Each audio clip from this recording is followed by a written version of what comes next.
हर हर महादेव। आए दोस्तों, एक प्यारा सा चर्चा करते हैं और भजन भी।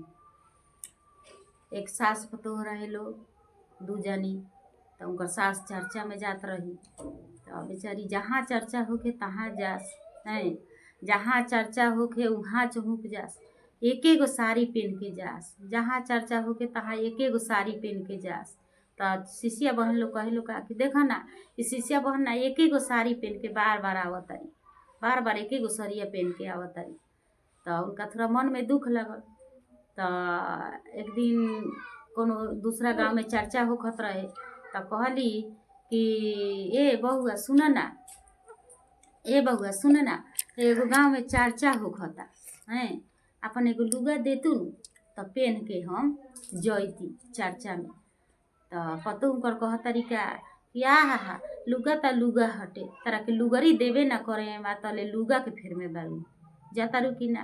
और बेचारी उहे लुगा के खींच ले लिया, खींच के पहन ले लिया, पहन के फिर चर्चा में चल गई। वो अपना बेटी के बुलौली, तो बेटी के बुलौली, तो कहली कि ए बेटी, अरे मिठाई तनी आन दो कि मन करता हमारा खाए खातिर। तो उनकर बेटी कह तरीका कि सब धन दे तारू बेटा पतोह के, आ मिठाई लिया के दी हम ना लिया।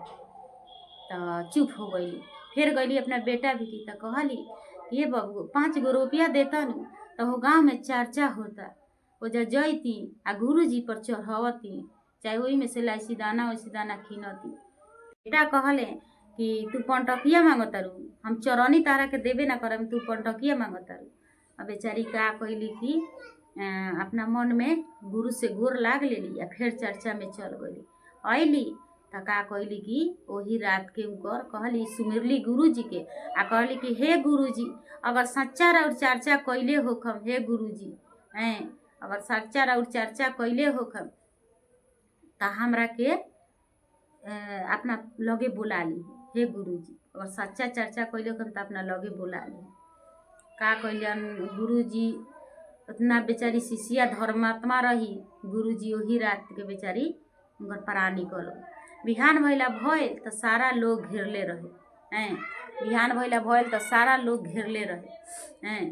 तो अब पतोह माँ देखा देख के लोटा लोटा रोवतारी, बेटा लोटा लोटा रोवतारन, बेटी अली तो लोटा लोटा रोवतारी हैं कि माई हो माई हम कैसे रहे। बेटा कहत माई हो माई हम कैसे रहे। तो गुरु जी दुनिया के देखावे खातिर उनकर प्राण लौटा देनी, बस 1 मिनट खातिर। तो बेचारी उठ के बैठ गईली, आ बैठला के बाद में कह तरीका कि भजन एगो बा दोस्तों, उठ के बैठ गईली या कह तारी बेटा से, घूमी फिरी बेटा हमारा वे सिरहनिया लोटे हो मोर, उठा उठाया मा सोहागिन है 500 लोना हो मोर।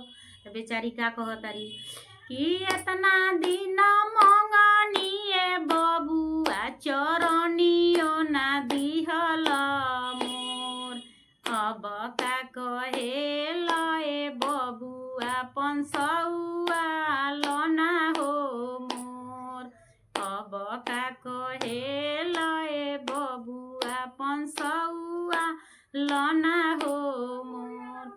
पतोह अवतारी मार खल बिखल के साड़ी लेके अवतारी, आका कहतारी घूमी फिरी बहू हमारा वे सिरहनिया लोटे हो मोर, उठा उठा सासु सोहागिन है चुनरिया लोना हो मोर, उठा उठा सासु सोहागिन है चुनरिया लोना हो मोर।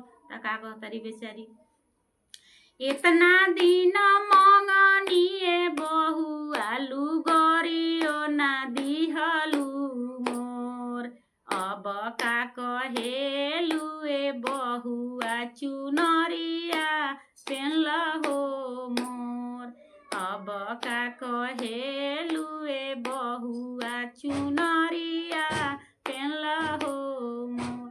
तब बेटी अवतारी 52 प्रकार के मिठाई लेके, का कहतारी घूमी फिरी बेटी हमारा वे सिरहनिया लोटे हो मोर, उठा मम्मी सोहागिन है मिठाइया खाला हो मोर।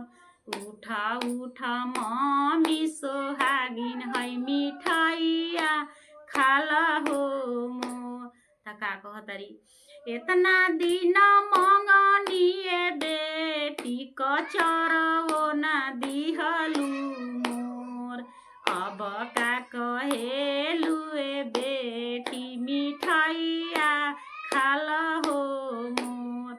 साजल बारे शिव बरियतिया अकेले जैब हो मोर। साजल बारे गुरु बरियतिया अकेले जैब हो मोर। हरा हरा महा